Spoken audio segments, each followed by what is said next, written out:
નમસ્તે વિદ્યાર્થી મિત્રો, ગીતાંજલિ વિદ્યાલય વતી હું લકુમ કિશોર આપનું હાર્દિક સ્વાગત કરું છું। આજે આપણે ધોરણ 12 વિષય ગુજરાતી એકમ 7 શ્યામ રંગ સમીપે નામનું કાવ્ય ભણવું છે, જેના કવિ દયારામ છે। દયારામ द्वारा रचित सुंदर मजाનું કાવ્ય છે શ્યામ રંગ સમીપ।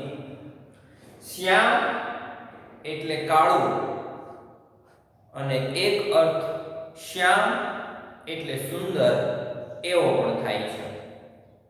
અહીંયા આપણે શ્યામ એટલે કાળાના અર્થમાં જ જોવું છે કે ગોપીઓ અને કૃષ્ણના સંવાદ છે પ્રસ્તુત કાવ્યમાં, કે ગોપી છે એ કૃષ્ણ સાથે કૃત્રિમ રોષ પ્રગટ કરે છે,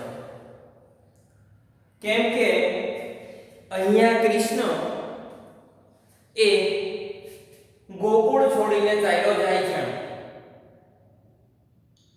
એટલે ગોપીઓને એવું લાગે છે કે કૃષ્ણએ આપણી સાથે કપટ કરી, આપણને છોડીને તે ચાલ્યો ગયો, એટલે કૃત્રિમ રોષ પ્રગટ કરે છે કે જ્યાં જ્યાં કાળો હોય ને એ બધા કપટી જ હોય, એવું ગોપીઓ માને છે। એટલે ગોપીઓ નિયમ લે છે કે કાળું જે છે ને ત્યાં જાવું જ નહીં, કાળા રીંગણા ખાવા નથી, કાળા જાંબુડા ખાવા નથી, જે વસ્તુ કાળી છે એ અમારે જોઈતી નથી। પછી એ કાળી કોયલનો અવાજ હોય તો, એ સુંદર અવાજ હોય તો અમારે જોઈતો નથી, કે પછી કાગડાનો શકુન ગણાતો એટલે કે શુકન ગણાતો અવાજ હોય ને તો પણ કાગડો કાળો છે એટલે અમારે કાંઈ જોઈતું નથી। આવો કૃત્રિમ રોષ પ્રગટ કરે છે અહીંયા ગોપીઓ। અને છેલ્લી બે પંક્તિમાં દયારામ એમ પણ પ્રસ્તુત કરે છે કે આ કૃત્રિમ રોષ છે ટકવાનો નથી, થોડા સમય સુધી જ ટકશે, કેમ કે ગોપીઓ એ કૃષ્ણને અનહદ પ્રેમ કરે છે, કૃષ્ણ મનમોહક છે, કૃષ્ણએ બધાના મન મોહી લીધા છે, એટલે આ રોષ જે છે એ જાજો ટકવાનો નથી, આ રોષ છેલ્લે તૂટી જવાનો છે। અને રાધા ગોપીઓ કહે છે કે જેવો તેવો કૃષ્ણ તું અમને મોળ, ભલે તું કાળો હોય। તો એવી વાત અહીંયા દયારામ પ્રસ્તુત કાવ્યમાં કરવાના છે। તો એ પહેલા કાવ્ય ભણતા પહેલા આપણે કવિ દયારામનો પરિચય મેળવી લઈએ। કવિ દયારામનો જન્મ ઈસવીસન 1777 માં થયો હતો, તેમનું અવસાન 1852 માં થયું હતું। કવિ દયારામનો જન્મ નર્મદાના કાંઠે આવેલા ચાણોદ ગામમાં થયો હતો। નર્મદાના કિનારે આવેલું ચાણોદ એટલે આપણેથી સૌથી નજીક પડતો ગંગાનો કિનારો, એ આ ચાણોદ ગામ ગંગાના કિનારે આવેલું છે, જ્યાં આપણે આપણા પૂર્વજોની અસ્થિ વિસર્જન કરવા માટે જતા હોઈએ છીએ। તો એ ચાણોદમાં કવિ દયારામનો જન્મ થયો છે। કવિ દયારામે ભારતની લગભગ 3 વખત તીર્થયાત્રા કરી છે। તીર્થ સમજો, આપણે 4 ધામની યાત્રા કરીએ છીએ, અહીંયા એમણે તીર્થયાત્રા કરી છે। યાત્રા અને જાત્રામાં થોડો ફેર છે। તીર્થયાત્રા જો આપણે સમજીએ તો કે તેમણે પોતાનું ભાથું લઈને આજે લોકોના ઘરે જઈને દૈવી વિચારો, ભગવાનના વિચારો આજે તેમને ઘરે જઈને ગયા છે. લોકોના જીવન બદલાવવાનો પ્રયત્ન દયારામે કર્યો છે. તેથી તેમની જાત્રા નહીં, ખરા અર્થની યાત્રા કહેવાય. તો આખા ભારત ભ્રમણ એમને 3 વખત કર્યું છે. એવા કવિ દયારામ નું જીવન છે, જેમણે જીવનમાં કૃષ્ણ ભક્તિ સિવાય કશું જ જેમને સ્વીકાર્ય નથી, એવા કૃષ્ણ ભક્ત દયારામ છે. તેમને કૃષ્ણ ભક્તિને ખાતર જીવનમાં વિવાહ નથી કર્યો. જીવન પર્યંત તેમણે બ્રહ્મચર્ય વ્રતનું પાલન કર્યું છે. ગૃહસ્થાશ્રમ માંડ્યો નથી. ફક્ત ને ફક્ત કૃષ્ણમય રહેવા માટે, કૃષ્ણની ભક્તિ કરવા માટે, કૃષ્ણનું જીવન જીવવા માટે તેમણે પોતાનું આખું જીવન આપી દીધું. તેઓ વૈષ્ણવ સંપ્રદાયમાં તેમણે ઘણી બધી રચનાઓ કરેલી છે. તેમની સાહિત્ય ગ્રંથની સૌથી પ્રતિભા, એમની ઓળખાણ જો કોઈ હોય ને તો એ દયારામની ગરબી છે. ગરબી સાહિત્ય પ્રકારમાં તેમણે પોતાનું સાહિત્ય સૃજન કરેલું છે. તેમની ગરબીમાં ભાવની મધુરતા અને રસની મીઠાશ જોવા મળે છે. તેમની ગરબીમાં મીઠાશ છે, ભાવ છે, લાગણી છે, સંવેદનશીલતા છે. આ તેમની લોકપ્રિયતાનો આધાર છે કે તેમણે ગરબી સાહિત્ય સૃજન કર્યું છે. તેમણે ગરબીની સાથે સાથે આખ્યાન લેખો પણ આપ્યા છે. આખ્યાનો પણ તેમણે રચ્યા છે. આખ્યાન એટલે મંચ ઉપર ભજવી શકાય તેવી રીતનું સાહિત્ય સૃજન તેમણે કર્યું છે. ગરબી આખ્યાન કવિ તરીકે તેમની પ્રતિભા એ ટોચ કક્ષાની છે. તેમણે અપરિણિત રહીને સાબિત કર્યું કે તેઓ ખરા અર્થના કૃષ્ણ ભક્ત હતા. તેમને કૃષ્ણના જીવન માટે, કૃષ્ણની ભક્તિ માટે પોતાનું સમગ્ર જીવન સમર્પિત કરી દીધું છે. તો આવા મહાન કવિ દયારામનું જીવન આપણે જોયું. હવે આપણે તેમનું કાવ્ય જોયું છે.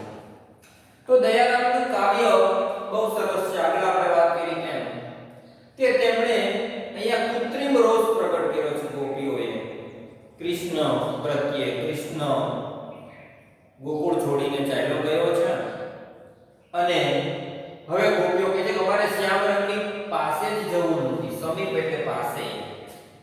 શ્યામ એટલે કાળો. કાળો રંગ જ્યાં હોય તે અમને પોષાતો જ નથી. અમારે કાળા રંગની પાસે જવું જ નથી. આવો રોષ, કૃત્રિમ રોષ પ્રગટ કરે છે કે આપણે જ્યાં જ્યાં કાળું હોય ત્યાં જવું નથી. એના ઉદાહરણો આપ્યા છે. અહીંયા કાવ્યમાંથી 2 પ્રશ્ન બનશે કે કયા કયા કાળા રંગ પાસે જવાની ગોપીઓ ના પાડે છે, અથવા ગોપીઓને કાળો રંગ શા માટે ગમતો નથી.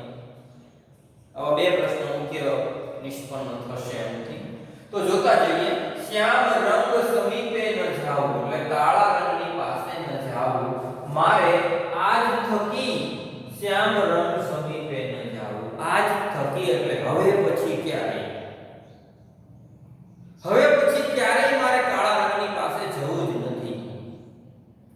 શ્યામ કાળું એની પાસે મારે જવું નથી. રોષ, કૃત્રિમ રોષ પ્રગટ કરે છે. રોષમાં પ્રેમ છે. અહીંયા ઝઘડો નથી, પ્રેમ છે કે કાળું હોય ત્યાં આપણે જાવું નથી. જેમાં કાળાશ તે તો સૌ એક સરખું, સર્વમાં કપટ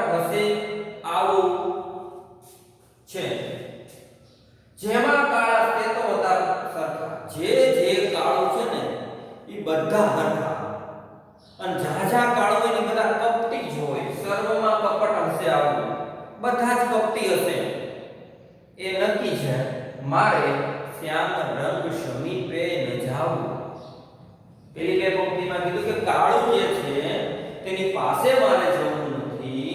આજ પછી હવે ક્યારેય જવું નથી, કારણ કાળા બધા સરખા હોય છે, બધા જ કપટી હોય છે.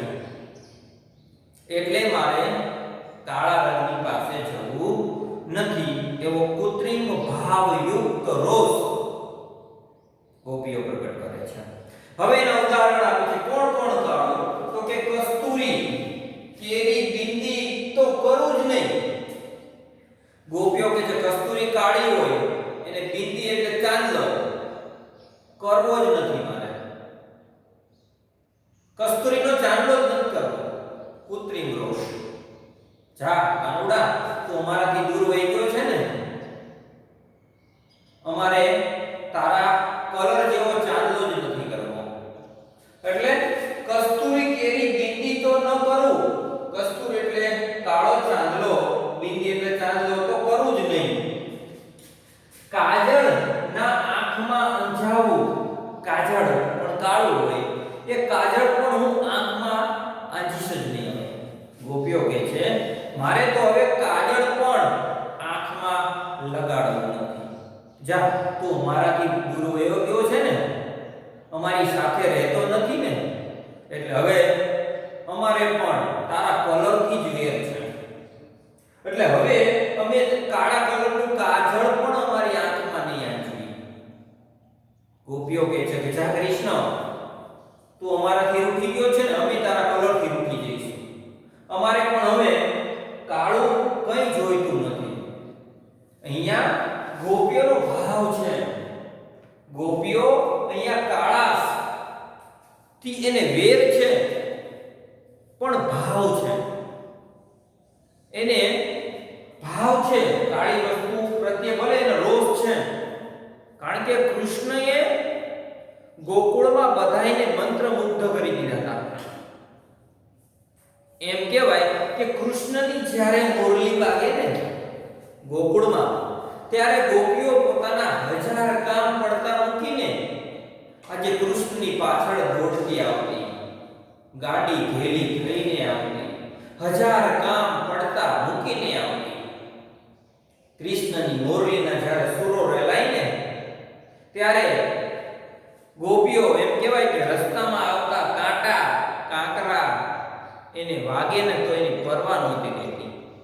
તો પણ તે તેનાથી બીયા વગર, એના કે ઘરના ઘણા બધા કામો પડ્યા હોય તો પણ, અને લોકોની લાજ મર્યાદા રાખ્યા વગર પણ ગોપીઓ આજે દોડીને કૃષ્ણની મોરલી સાંભળવા જતી હતી. આવો કૃષ્ણએ પ્રેમ કર્યો હતો. મન મોહી લીધા હતા. મન મોહક કૃષ્ણ હતો. એની ગોપીઓ તો ગોપીઓ, પણ જ્યારે કૃષ્ણની મોરલી વાગી ને ત્યારે ગાયો પણ મંત્ર મુગ્ધ થઈ જતી હતી. ગાયો પણ આજે પોતાનું ચરવાનું ભૂલી જતી હતી. પોતાના વાછરડાને તે દૂધ ધવડાવતી હોય ને તો એ દૂધ દેવાનું ભૂલી જતી હતી. આવો પ્રેમ કૃષ્ણએ કર્યો હતો. એટલે કૃષ્ણ આ ગોકુળને છોડીને જાય છે ને ત્યારે આ ગોપીઓ છે ને એ રોષ પ્રગટ કરે છે અને વિરોધ દર્શાવે છે કે કાળા કલર અમારે કઈ ન જોઈએ, અમે કાળી બિંદી પણ લગાવીશું નહીં અને અમે કાળા કાજળને પણ અમારી આંખમાં આંચીશું નહીં. આગળ કહે છે કોકિલો, કોકિલાનો શબ્દ હું સુનું નહીં કાને. મારા કાનમાં કોકિલા એટલે કોયલ, કોયલનો શબ્દ પણ પડવા નહીં. સાંભળીશ નહીં જા કાનુડા. કોયલનો મધુર શબ્દ હોય. ખરેખર જ્યારે કોયલ બોલતી હોય ને આપણા ઘરને આંગણે ઝાડ ઉપર બેઠી બેઠી, એટલું બધું સુંદર બોલતી હોય કે આપણનું મન એને સાંભળવા માટે તલપાપડ થાય, એને સાંભળ્યા કરવાનું મન થાય. તો પણ અહીંયા ગોપીઓ કહે છે કે જા કાનુડા, અમારે તારી કોયલનો અવાજ સાંભળવો નથી. કારણ કે કોયલનો કલર કાળો છે ને, એટલે કોયલનો અવાજ તો મધુર છે મીઠો છે, પણ એનો રંગ કાળો છે ને એટલે અમે કોયલનો પણ તિરસ્કાર કરીએ છીએ. અમારે કોયલનો અવાજ પણ સાંભળવો નથી. અમે કોયલનો ત્યાગ કરીએ છીએ. અમારા કાને કોયલનો અવાજ નહીં પડતો દઈએ. આવો રોષ પ્રગટ કરે છે. ચોથું ઉદાહરણ છે બીજું કે ભાઈ કોયલનો અવાજ પણ અમારે સાંભળવો નથી. આપણે ચોથી વાત કરીએ છીએ કાગવાણી શકુનમાં ન લાવું. કાગવાણી એટલે કાગડાની વાણી. કાગડો જ્યારે બોલે ને એટલે શકુન ગણે. શકુન એટલે શુકન. આપણે જ્યારે કોઈ શુભ કાર્ય કરવા જતા હોય ને તો કાગડો બોલે ને સારી વસ્તુ કહેવાય. છતાં મારે કાગડાનું શુકન નથી જોઈતું. શકન મારે એના નથી કરવા. કારણ કાગડાનો કલર કાળો છે અને મારે કાળાને લેવા દેવા નથી. કારણ કાળા બધા કપટી જોઈએ છે. એટલા માટે અહીંયા કવિ દયારામ એ ગોપીઓના માધ્યમથી કહે છે કે કાળી કોયલનો અવાજ નથી અમારે સાંભળવો. કાળા કાગડાની અમારે શકુનની વાણી નથી જોઈતી. કાગડો બોલે એટલે શુકન થાય, સારું થાય, શુભ થાય, તો પણ અમારે એ શુભ જોઈતું નથી. કારણ કાગડાનો કલર કાળો છે. અમારે કાળી વસ્તુ હારે કાંઈ લેવા દેવા નથી. હવે અમારે કાળાનો સંપૂર્ણ ત્યાગ જ કરવો છે. અહીંયા ગોપીઓ રોષે ભરાઈ ગઈ છે. કૃત્રિમ રોષ. આગળ વાત કરે છે નીલાંબર કાલી કંચુકી ના પહેરો. નીલાંબર એટલે નીલું વસ્ત્ર, કંચુકી એટલે ચૂંદડી. હવે અમારે કાળા કલરની ચૂંદડી નથી ઓઢવી. અમારે કાળા વસ્ત્રો ધારણ નથી કરવા. નહીતર કાળો વસ્ત્ર તો સારા કહેવાય. કેમ કે કાળા વસ્ત્ર એક એવો રંગ છે કે એમાં બધા રંગો ભળી જાય. જ્યારે મીરાબાઈ કહેતી હતી ને કે મારે તો હવે કાળી કંચુકી જ પહેરવી છે. કાળો ધાબળો જ કંખો, કંચુકી એટલે કંખો, ધાબળો પહેરવો છે જેથી કરીને એમાં બધા રંગો ભળી જાય. હવે મારે કાળો રંગ જોઈતો જ નથી. એટલા માટે કાળી ચૂંદડી ઓઢી નથી. અગર કાળી ચૂંદડી હારી ગઈ એમાં ડાઘ ન દેખાય, બીજા કલરો પડે નહીં. લીલો રંગ આવે તેમાં ભળી જાય, લાલ રંગ ઉપર પડે તેમાં ભળી જાય. થોડા ડાઘા દેખાય, મોટા ડાઘ ન દેખાય. એ કે છે કે ભલે હવે ડાઘ દેખાય પણ કાળા કલરનો ચૂંદડી નથી ઓઢવી. જમનાના નીરમાં ન નાવું. હવે અમારે તો જમુનાના નીરમાં નથી નાવું. કારણ કે જમુનાનું નીર, જમુના એટલે યમુના નદી, આ જમુના નદી છે ને એનું પાણી કાળું છે. તમે કયા વહેતી નદીઓ જોવો ને તો એમ લાગે કે ગટરનું પાણી વહી રહ્યું છે. એટલું કાળું જમુનાનું પાણી છે. એટલે ગોપીઓ કહે છે કે નીર એટલે પાણીમાં અમારે નાવું નથી. જમુના નદીના પાણીમાં અમારે નાવું નથી. કારણ ત્યાં જ અમે નાયા છીએ, ત્યાં જ મોટા થયા છીએ, ત્યાં ધુક્કા માર્યા છે. છતાં પણ હવે યમુના નદીમાં અમારે નાવું નથી. કારણ યમુના નદીનું પાણી કાળું છે. એ જમુના નદી, જમુના એટલે યમુના, એ નદીમાં અમારે નાવું નથી. આમ પાણી શુદ્ધ છે. જમુના નદીનું પાણી શુદ્ધ છે. એને ખોબામાં લઈને જોવો ને તો શુદ્ધ દર્શાવે, પણ એને જતું વહેતું એમ નામ જોવો તો એ કાળું લાગે. આ એક વિશેષતા છે એ નદીની. ગટરનું પાણી હોય એવું લાગે, ભીણવાળું ખરાબ પાણી લાગે.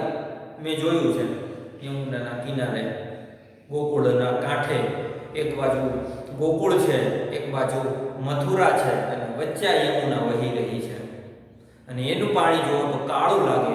આ જ ગોપીઓ તે જ નદીમાં નહીં છે, છતાં પણ અહીંયા ના પાડે છે કે અમારે તારા કાળા પાણી હોવાને કારણે હવે યમુનામાં નથી નાવું. જા આવો કૃત્રિમ રોષ પ્રગટ કરે છે. મરકત મણીને મેઘ દ્રષ્ટે ના જોવા. મરકત મણી, મરકત એટલે નીલા રંગનો મણી. હવે અમારે દ્રષ્ટિએ નથી જોવો. નીલો રંગ જ અમારે ન જોઈએ, કાળો રંગ જ અમારે ન જોઈએ. નકર તે મણી છે, ફાયદાકારક છે, એકનું અનેક કરીને આપવા વાળો છે. છતાં પણ ગોપીઓ કહે છે અમારે ન જોઈએ. અમારે તો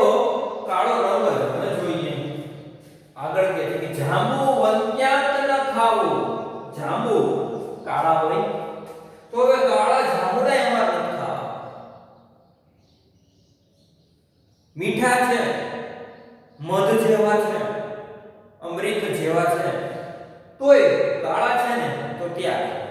કારણ બધા કાળા કપટી જ હોય છે એવું માને છે અહીંયા ગોપીઓ, અને કહે છે કે જાંબુડા એમાં નથી ખાવા.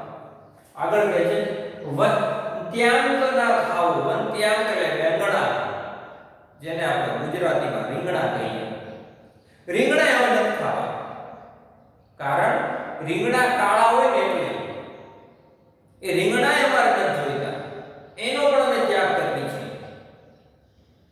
કારણ એ કાળા છે, તો જે કાળું છે ને અમારે જોવું. જાંબુડા એ નથી જોતા, અમારે રીંગણા એ નથી જોઈતા. કાળા છે ને એ અમને જોઈતા નથી. હકીકતમાં આ ગોપીઓ છે ને એ કૃષ્ણ ઉપર મંત્રમુગ્ધ છે, પણ અહીંયા કૃષ્ણ છોડીને જવાનો છે ને એટલે રોજ છે. નહીતર વાસ્તવમાં આ ગોપીઓ છે ને એ કાનુડો પોતાના ઘરે આવે ને એટલા માટે તો એમના દહીં માખણના માટલા છે ને એ એમના મૂકીને વહી જતી હોય છે કે એ વરાણે કાનો અમારા ઘરમાં ચોરી કરવા આવે, માખણ ખાવા આવે, અને પછી આપણે એને પકડી લઈએ અને પછી એ કાનુડાને ગરબા કરાવે, હારે એમ યારે રમે. એને કાનુડાને રમવા માટે, રમાડવા માટે આજે ગોપીઓ છે ને એ જાતે જ પોતાના ઘરમાં ચોરીઓ કરાવે. કારણ એને પ્રેમ એટલો કર્યો છે કાનુડાએ. એના વસ્ત્રો, ગોપીઓના વસ્ત્રો ચોરાઈ જાય ને તોય ગમે, એટલો પ્રેમ આ કાનુડાએ કર્યો છે. હકીકતમાં આ કૃષ્ણએ વસ્ત્રો ચોર્યા ને તો એમાં ઘણા બધા એને રાસલીલા કરવા વાળો કૃષ્ણ કહે છે. પરંતુ આવા તો એ કૃષ્ણના જીવનમાં ઘણા બધા પ્રસંગો છે કે તેણે રાસલીલા કરી છે ને એની પાછળના કારણો જ નથી ખબર આપણને.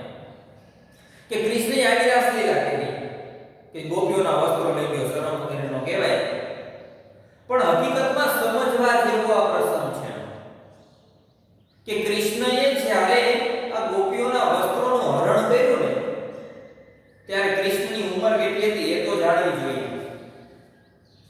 કે એ 7-8 વર્ષનો કૃષ્ણ એ સમયે હતો, અને એ વખતે હવે એને કામનાની કે વાસનાની શું ખબર હોય? વિચાર કરો.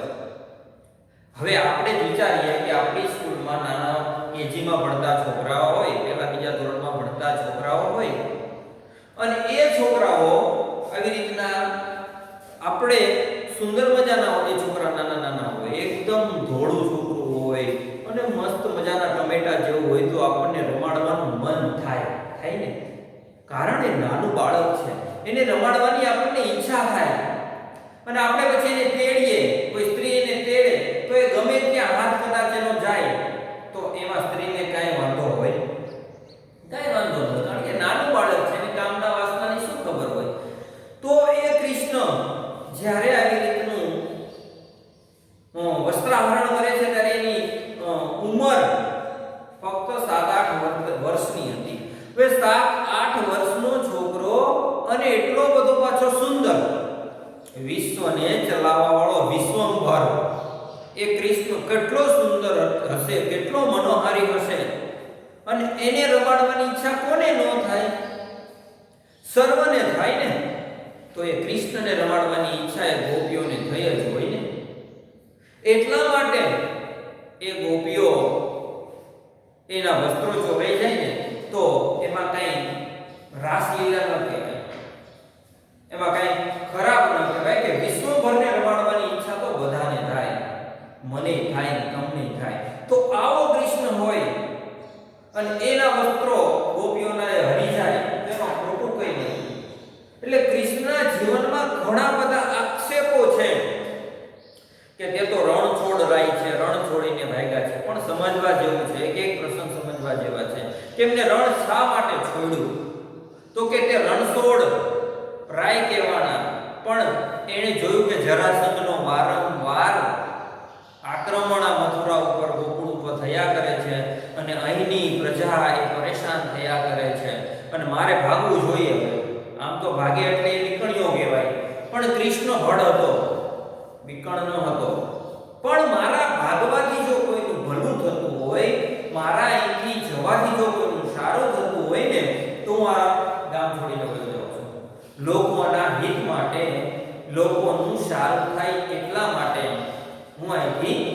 જાઉં છું.